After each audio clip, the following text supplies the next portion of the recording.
Men buni uzr bilan aytaman. Yoshi ulug' otalarimiz turishdi, maşalloh. Biz qo'limiz ko'ksimizda doim sizni duoyingizga xaridormiz. Yoshlarga nisbatan aytayapman. Onaga nisbatan, otaga nisbatan baraka topkur, ehtiyot bo'ling. Ahmadul Asqaloniyni rahimahullohning so'zlari bor ekan. Ota ona ko'chadan kelgan paytida farzand o'tirgan bo'lsa-yu, o'rnidan turib hurmat qilmadimi? Farzandning iqbolidagi fayzini, barakasini yeb qo'yadigan manqurtga aylangani o'sha birinchi qadam ekan. Ota ona kelgan paytida o'rnimizdan turamiz. Mana shunday turamiz. Bizni qiblagohimiz ular.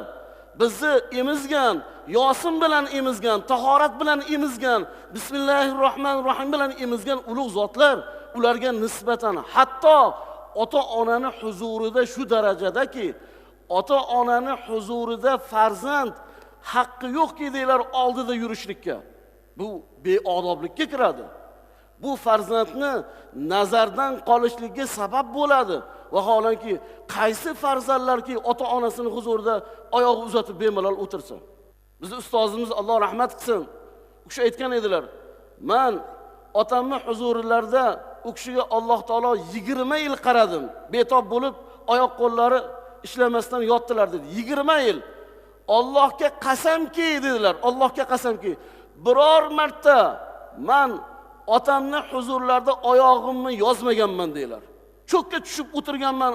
Allohim mabodo shu xulq, mana shu qilgan amalim sening roziliging uchun qilgan bo'lsam, Parvardigor, meni gunohlarimni kechirgin. Ey shogirdlarim, sizlar guvoh bo'linglar deb yig'laganlar.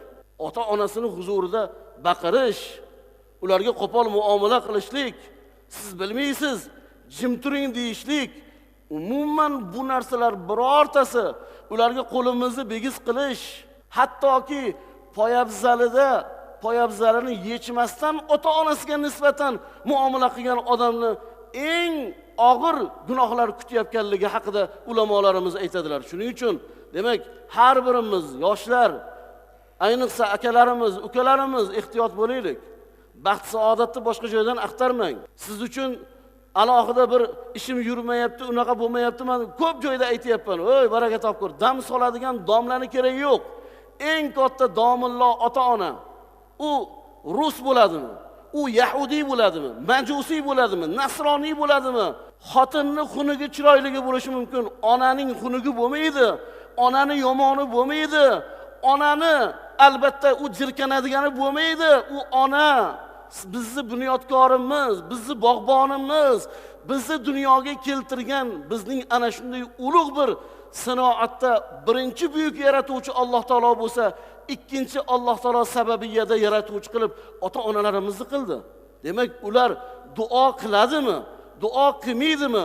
Qo'lini ko'tarib duo qiladimi? Qo'lini ko'tarmaydimi? Oy, bizni haqqimiz yo'q u yoqqa aralashishga. Biz xizmat qilamiz faqat. Xo'p bo'ladi deymiz. Qo'limiz ko'ksimizda turadi. Onajonim, vali ne'matim meni, otajonim, meni qiblagohim, meni tabarrukim, meni Ka'batullohim. Mana shundan u yoqqa o'tishda haqqimiz yo'q. O'zimizni bir yig'ishtirib olaylik. Bir oldi orqamizga qarab olaylik. Ularga qilayotgan munosabatimizga bir e'tiborliroq bo'laylik. Biror marta onamizni olib shahrimizdagi eng go'zal bir tamaddixonaga onajonni o'zlarini xonimlarcha kiyintirib, qani ona yuring, faqat ikkovimiz deb biror marta olib borganingizni eslaysizmi? Onajonni o'zlariga ro'para kelib, "Men onajon, men sizni yaxshi bilaman. Ertalabki taomga mana buni yaxshi ko'rasiz. Kunduzi mana buni yaxshi ko'rasiz. Qishda kiyadigan mana bu kiyimlarni yaxshi ko'rasiz. Yozda esa mana mayda gullik mana bu chit ko'ylaklarni, adras atlaslarni, mana bu hozirgi yoshi ulug'larga monandonasini yaxshi ko'rasiz" degan narsani qani birma-bir necha raqamgacha qo'lingiz hech bo'lmaganda mana shu 10 qo'lingizni birinchi raqamini tugata olasizmi? Savol bering o'zingizga. Men farzandman, qani onamni qanchalik yaxshi ko'raman? Onamni aytmasdan turib qo'l telefonlarga pul tushirdimmi? Onam aytmasdan turib dori-darmonlar keldimi? Qani mana shu 5 ta raqamdan u yoqqa o'ta olsangiz, demak siz eng baxtli bugungi kunning avliyosi desa xato bo'lmaydi. Lekin shuni qila turib, shu xizmatni qila turib, minnat qilyaptimi? Qo'pol muomala qilyaptimi? Jirkib beryaptimi? U hatto u qo'l ko'tarishga ham arzimaydigan eng fasodlik, eng dunyodagi haqiqatda pastkash odamdan boshqa odam emas.